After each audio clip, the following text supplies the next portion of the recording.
Here we are on the campus of Duke University as we pay a visit to the wonderful researchers here at Duke Cancer Institute finding a cure for pancreatic cancer.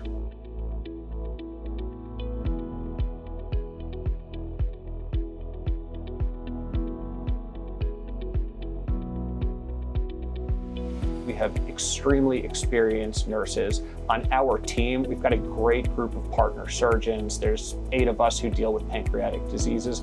We have incredible advanced practice providers who all they do is treat patients with pancreas and other upper GI or hepatobiliary cancers. I mean, this is what they do day in and day out.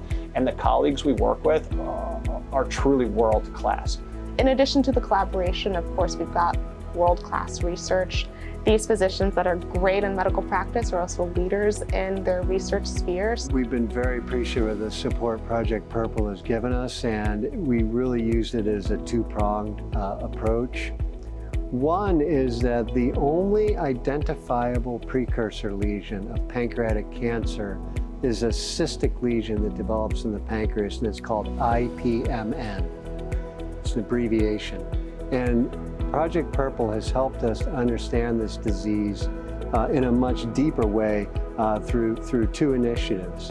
One is for us to understand the driving events behind the progression of a benign IPMN lesion in the pancreas to one that is frankly cancerous.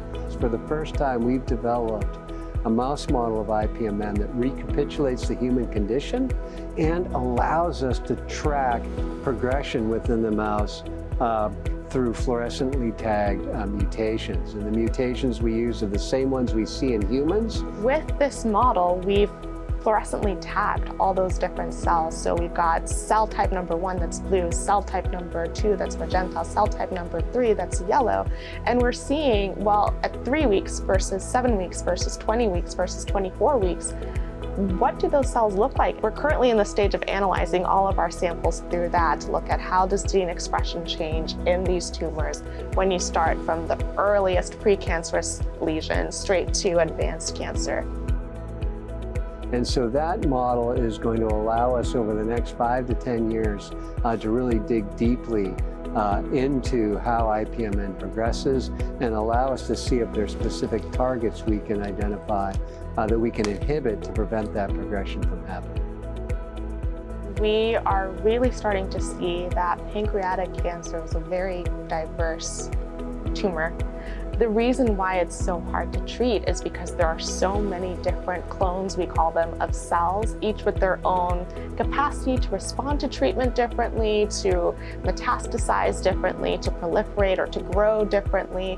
And so you hit the tumor with one drug and some of those cells respond, the other cells don't. And that really is what we're trying to understand in our project. I think most research to date has been focused on patients with late-stage disease because they make up 70–80% of all patients.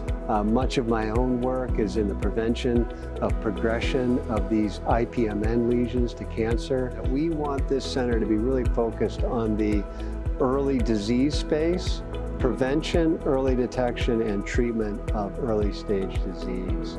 So where we want to invest our time and energy is in developing clinical trials for patients with early-stage pancreas cancer with novel therapies. We have 3 of those trials ongoing right now. We want to expand in that space.